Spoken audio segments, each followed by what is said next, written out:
একজন CIA agent গোপন মিশনে গিয়ে ধরা পড়ে একটি ভয়ঙ্কর সন্ত্রাসী বাহিনীর হাতে।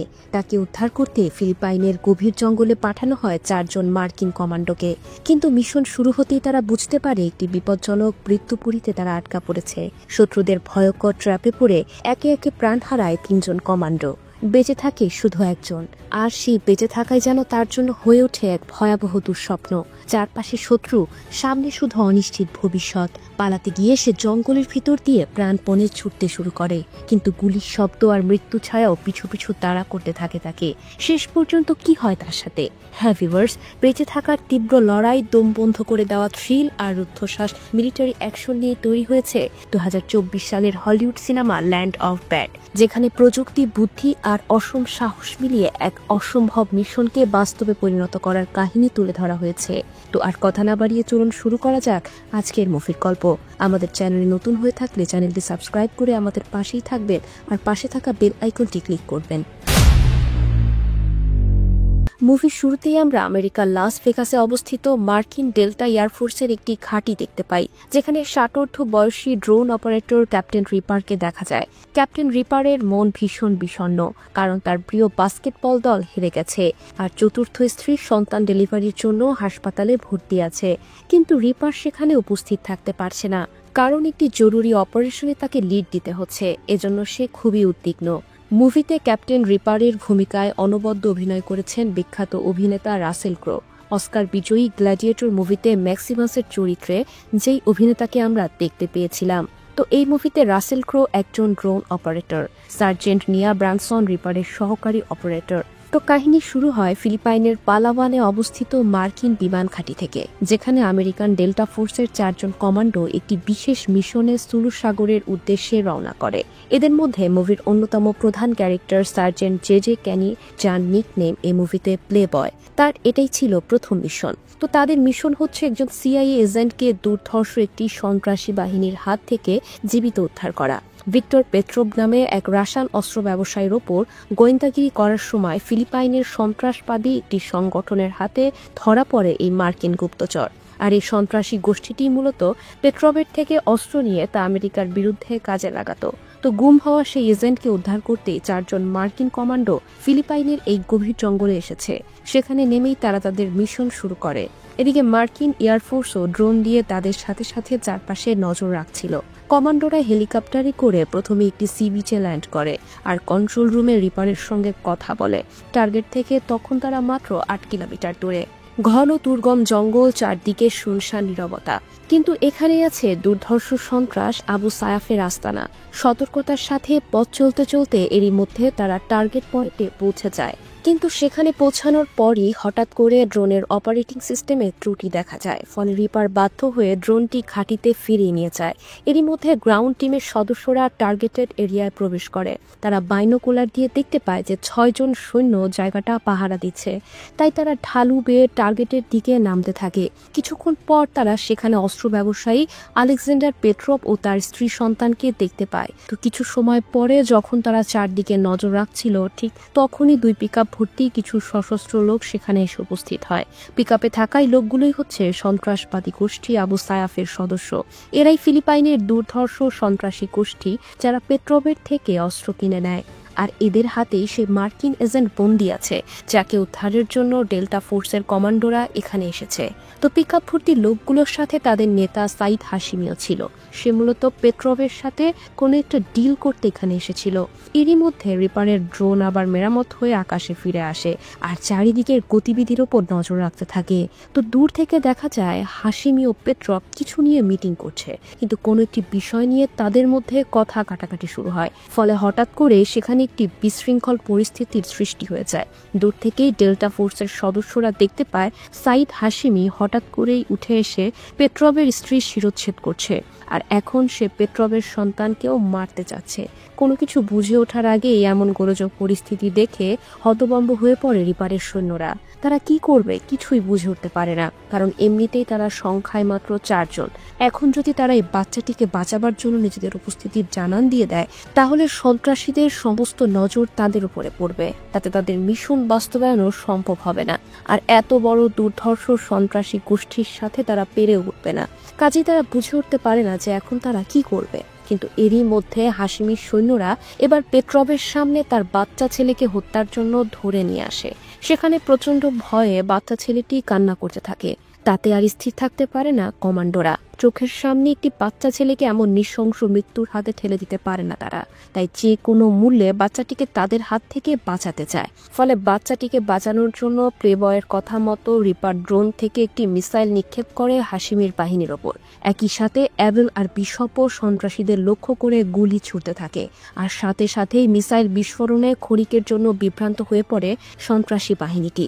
তাদের এই আকস্মিক হামলার কারণে শিশুটি রক্ষা পায় বটে, কিন্তু সাথে সাথে তৃতীয় পক্ষের অস্তিত্বও টের পেয়ে যায় সন্ত্রাসী গোষ্ঠীটি। আর মুহূর্তে একটি পিন খোলা গ্রেনেড প্লেবয়ের সামনে এসে পড়ে। প্লেবয় এক মুহূর্ত দেরি না করে সেটা সামনে ফেলে দেয়। ফলে প্রচন্ড বিস্ফোরণে পুরো জায়গাটাই বিধ্বস্ত হয়ে যায়। হামলার টার্গেট হয় এবার তারা। শত্রুরা তাদেরকে লক্ষ্য করে এবার এলোপাথারি গুলি ছুড়তে শুরু করে। গোলাগুলিতে একজন ডেল্টা কমান্ডো ঘটনাস্থলেই নিহত হয়। অন্যদের কি অবস্থা সেটা জানা যায় না, কারণ প্লেবয় দল থেকে বিচ্ছিন্ন হয়ে যায় আর দ্রুত সেই স্থান থেকে পালাতে থাকে। তবে রিপারের সাথে তার কথাবার্তা চলতে থাকে, যদিও রিপার তার এক্স্যাক্ট লোকেশনটি ট্র্যাক করতে পারছিল না। রিপার জানায় যে খুব শীঘ্রই সে একটি হেলিকপ্টার সেখানে পাঠাবে তাদেরকে উদ্ধার করে নিয়ে আসার জন্য। এদিকে সন্ত্রাসী গোষ্ঠীটি কিন্তু দমে যায় না। তারা প্লেবয়কে ধরার জন্য তাড়া করতে থাকে। রাত নামার সঙ্গে সঙ্গে প্লেবয় 1 কিলোমিটার দূরের পিকআপ সাইটের দিকে অগ্রসর হয়, কারণ সেখানে তাকে উদ্ধার করার জন্য হেলিকপ্টার পাঠানো হবে। কিন্তু যখন হেলিকপ্টারটি মাটিতে অবতরণের চেষ্টা করে তখনই সন্ত্রাসীরা সেখানে এসে উপস্থিত হয়। তারা হেলিকপ্টারটির উপরে হামলা করে যাতে সেটা তাদের উদ্ধার করতে না পারে। তারা হেলিকপ্টারটাকে লক্ষ্য করে এলোপাথারি গুলি ছুটতে থাকে। ফলে শত্রুদের একটি গুলি প্লেবয়ের পিঠে গিয়ে লাগে। এরপর তারা হেলিকপ্টারকে লক্ষ্য করে মিসাইল নিক্ষেপ করে, কিন্তু সেটার টার্গেট মিস হওয়ায় হেলিকপ্টারে গিয়ে লাগে না। অবস্থা বেগতিক বুঝতে পেরে পাইলট প্লেবয়কে উদ্ধার না করেই দ্রুত সেখান থেকে চলে যাওয়ার সিদ্ধান্ত নেয়। সে প্লেবয়কে জানিয়ে দেয় যে তারা অন্য একটি পিকআপ সাইট থেকে তাকে পিক করবে। হেলিকপ্টারটি চলে যাওয়ায় প্লেবয় শত্রুদের মধ্যে একদম একা পড়ে যায়। এমন একটি অসহায় মোমেন্টে রিপার ড্রোনের শেষ মিসাইলটি তাকে বাঁচাতে ছুড়ে দেয়। পাশাপাশি সে বিমান বাহিনীর এয়ার স্কোয়াড্রনকে ডাকে যাতে সে প্লেবয়কে আকাশ থেকে ব্যাকআপ সাপোর্ট দিতে পারে। হর্নেটও তখন দ্রুত সেখানে চলে আসে আর নিচের দিকে গুলি ছুটতে থাকে। ফলে পাল্টা হামলায় সন্ত্রাসীরা ছত্রভঙ্গ হয়ে পড়ে। এই সুযোগে প্লেবয় দ্রুত সেখান থেকে সরে পড়ে। সে রাতভর হেঁটে দীর্ঘ পথ পাড়ি দিয়ে নতুন পিকআপ সাইটে যাওয়ার চেষ্টা করে, যেখান থেকে হেলিকপ্টারটি তাকে উদ্ধার করবে। কিন্তু রিপারের সাথে কথা বলতে বলতে হঠাৎ পা পিছলিয়ে সে নদীতে পড়ে যায়। আর সন্ত্রাসীরা তার পিছু পিছু তখন সেখানেও এসে পড়ে। সন্ত্রাসীরা আবার তার উপর গুলি বর্ষণ করতে শুরু করে, কিন্তু নদীতে পড়ার সময় প্লেবয় রাইফেলটি হাতছাড়া হয়ে যায়। ফলে তার হাতে থাকে শুধু একটি পিস্তল, আর এই পিস্তলের গুলিও দ্রুত শেষ হয়ে যায়। তবুও সে পানির মধ্যে পালিয়ে যেতে সক্ষম হয়, কিন্তু বেশি দূর যেতে পারে না। সে আবারও সন্ত্রাসীদের হামলার শিকার হয়। সে দৌড়াতে দৌড়াতে একটি জলপ্রপাতের সামনে এসে পড়ে, আর কোনো উপায় না পেয়ে সেখান থেকে লাফিয়ে পড়ে প্রাণ বাঁচায়। কিন্তু তাতেও শেষ রক্ষা হয় না। শত্রুরা তাকে ধরে ফেলে আর তাকে আটক করে জঙ্গলের ভেতরে একটি বাড়িতে নিয়ে যায়। সেখানে টর্চার সেলে তাকে প্রচন্ড নির্যাতন করা হয়।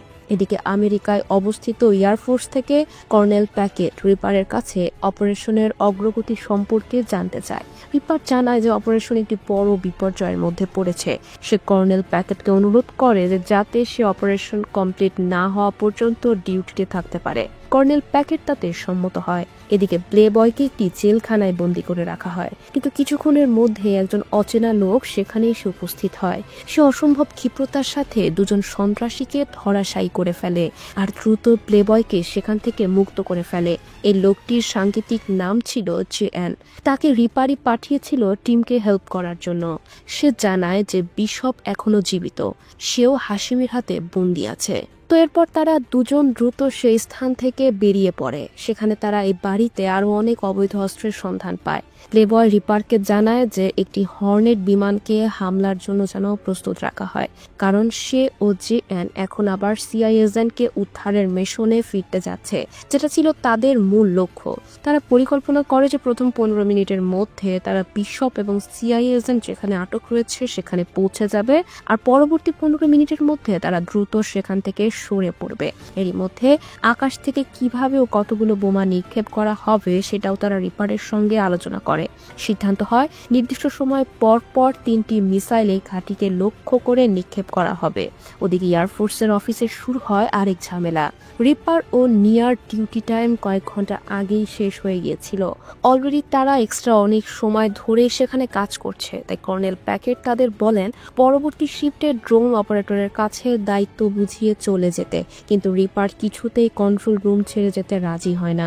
এ নিয়ে তার সঙ্গে কর্নেল প্যাকেটের তীব্র বাকবিতণ্ডা হয় এবং এক পর্যায়ে রিপার এবং নিয়া রুম ছেড়ে চলে যায় আর অ্যান্ড্রু নামে আরেক ড্রোন অপারেটর দায়িত্ব বুঝে নেয়। এদিকে প্লে বয় ও জেএন একে একে প্রহরীদের হত্যা করে হাশিমির আস্তানায় প্রবেশ করে। ভিতরে ঢুকে তারা দেখে দুটি প্রহরী টিভি দেখছে।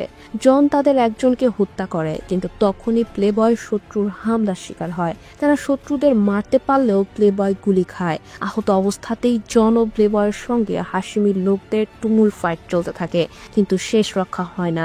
তারা দুজনই হাশিমিদের হাতে বন্দী হয়ে যায়। তাদের সেই টর্চার সেলে নিয়ে যাওয়া হয় যেখানে বিশপ বন্দী ছিল, কিন্তু কিছু সময় পরই বন্দী জনকে হাশিমি নির্মমভাবে মাথায় গুলি করে হত্যা করে। এতে প্লেবয় প্রচন্ড রাগে ক্ষোভে কষ্টে ফেটে পড়ে। সে সন্ত্রাসীদেরকে বলে যে গুহার মধ্যে খুব শীঘ্রই বোমা নিক্ষেপ করা হবে আর তাতে তারা সবাই মারা পড়বে।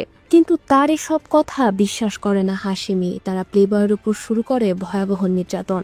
কিন্তু এরই মধ্যে ড্রোন অপারেটর অ্যান্ড্রু নির্ধারিত সময়ে বিমান হামলা শুরু করে। হাশিমি প্লেবয়ের কাছে জানতে চায় যে আমেরিকান সৈন্যরা কেন হামলা চালাচ্ছে। প্লেবয় হাশিমিকে বোঝানোর চেষ্টা করে যে তাদের এখনই পালানো উচিত, কারণ আরো বড় বিস্ফোরণ আসছে। কিন্তু হাশিমি তাতে ক্ষেপে গিয়ে হাতুড়ি দিয়ে প্লেবয়ের দাঁত ভেঙে ফেলে। অন্যদিকে ক্যাপ্টেন অ্যান্ড্রু প্লেবয়ের অবস্থানের নিচে সাবটেরিনিয়ান বাংকারে দ্বিতীয় বোমাটি নিক্ষেপ করে। ভাগ্যক্রমে প্লেবয় পানির মধ্যে থাকায় বোমার আগুন থেকে বেঁচে যায়। এরপর প্লেবয় হাশিমির একটি তলোয়ার তুলে নেয়। সে ডিটেনশন চেম্বারে গিয়ে বিশপকে মুক্ত করে। সেখানে সে আরো একজন বন্দির চিৎকার শুনতে পায়, যে ছিল আসলে সেই সিআইএ এজেন্ট যাকে তারা খুঁজছিল। প্লেবয় সেখানে গিয়ে হাশিমিকে দেখতে পায় আর এক মুহূর্ত দেরি না করে সে হাশিমির পেটের ভেতর তলোয়ার ঢুকিয়ে দেয়। তারপর তাদের উদ্ধার করে। এ সময় সে হাশিমির স্যাটেলাইট ফোনটিও সাথে নিয়ে নেয়। জায়গাটি ছিল মাটির নিচে। ফোনের মাধ্যমে সে রিপারের সাথে যোগাযোগের চেষ্টা করে, কিন্তু কোনো নেটওয়ার্ক পায় না। কিন্তু 15 মিনিট প্রায় শেষ হয়ে যাচ্ছিল। কিছুক্ষণের মধ্যেই তৃতীয় মিসাইলটি ছোড়া হবে, আর সেটা ছোড়া হলে তারা নিজেরাও সেখানে মারা পড়বে, কারণ তারা এখনো এখান থেকে বের হতে পারেনি। তাই তারা যেভাবেই হোক রিপারকে জানাতে চায় যেন তৃতীয় মিসাইলটি ছোড়া না হয়। তাই ফোনের নেটওয়ার্ক পেয়ে সে কন্ট্রোল রুমের নাম্বারে ফোন করে রিপারকে চায়। টিভি রুমের সবাই তখন খেলা দেখতে যাচ্ছিল। যে ফোনটি ধরে সে রিপারের ফোন নাম্বার তাকে দিয়ে কল কেটে দেয় আর ফোনটা তুলে রাখে যেন আর কল না ঢোকে। এদিকে রিপার তখন শপিং মলে কেনাকাটা করছিল আর ফোনে তার ওয়াইফের সাথে কথা বলছিল। যখন প্লেবয়ের নাম্বার থেকে ফোন আসে সেটা ওয়েটিং এ দেখায়। এদিকে কন্ট্রোল রুম থেকে ক্যাপ্টেন অ্যান্ড্রু যথারীতি হর্নেট যুদ্ধ বিমানকে 3 মিনিটের মধ্যে লক্ষ্যস্থলে তৃতীয় মিসাইলটি নিক্ষেপের কমান্ড দেয়। এদিকে কিছু করার থাকে না প্লেবয়দের। সে রিপারকে একটি ভয়েস মেল দেয় যাতে মিসাইল নিক্ষেপ করা না হয়। রিপার তার ফোন চেক করে প্লেবয়ের ভয়েস মেলটি পেলে দ্রুত কন্ট্রোল রুমে কল করতে থাকে, কিন্তু সেখানে কোনো ফোনই ঢোকে না। তাই সে দ্রুত বাজার সদাই ফেলে গাড়ি নিয়ে কন্ট্রোল রুমে ছুটতে থাকে। হর্নেট বিমান আর মাত্র 30 সেকেন্ড দূরে। প্রচন্ড গতিতে গাড়ি চালিয়ে রিপার কন্ট্রোল রুমে এসে পৌঁছায় আর মিসাইল চার্জের ঠিক পূর্ব মুহূর্তে সে অ্যান্ড্রুর হাত থেকে ট্রিগারটি নিয়ে বম্ব রিলিজ বন্ধ করতে সক্ষম হয়। তার দায়িত্ববোধের কারণে সেদিন প্লেবয়, সিআই এজেন্ট এবং বিশপ প্রাণে বেঁচে যায়। এরপর রিপার টেলিভিশন রুমে গিয়ে রাগ করে টেলিভিশনটি ভেঙে ফেলে, কারণ যে মুহূর্তে কিছু মানুষ দেশের জন্য জীবন বাজি রেখে যুদ্ধ করছে, ঠিক সেই মুহূর্তে অপর কিছু মানুষ খেলায় এতটাই মত্ত যে একটি জরুরি ফোন কলও তারা ধরতে পারছে না। তো এরপর প্লেবয় রিপারের সার্বিক সহযোগিতায় দুঃসাহসিক এক লড়াই শেষ করে তাদের মিশনকে সাকসেসফুল করে এয়ারফোর্সে ফেরত আসে আর নিজের টিম ও দেশের প্রতি ডেডিকেশনের বিষয়ে একটি স্ট্রং সোশ্যাল মেসেজ দিয়ে এখানেই মুভিটি শেষ হয়। সো ভিউয়ার্স, কেমন লাগলো আজকের মুভির গল্পটি তা আমাদের কমেন্টে জানাতে ভুলবেন না। এরপর কোন মুভির এক্সপ্লেনেশনটি দেখতে চান তা আমাদের এখনই জানিয়ে দিন। শীঘ্রই দেখা হবে নতুন কোনো মুভির গল্পে। সে পর্যন্ত সবাই ভালো থাকবেন। আল্লাহ হাফেজ।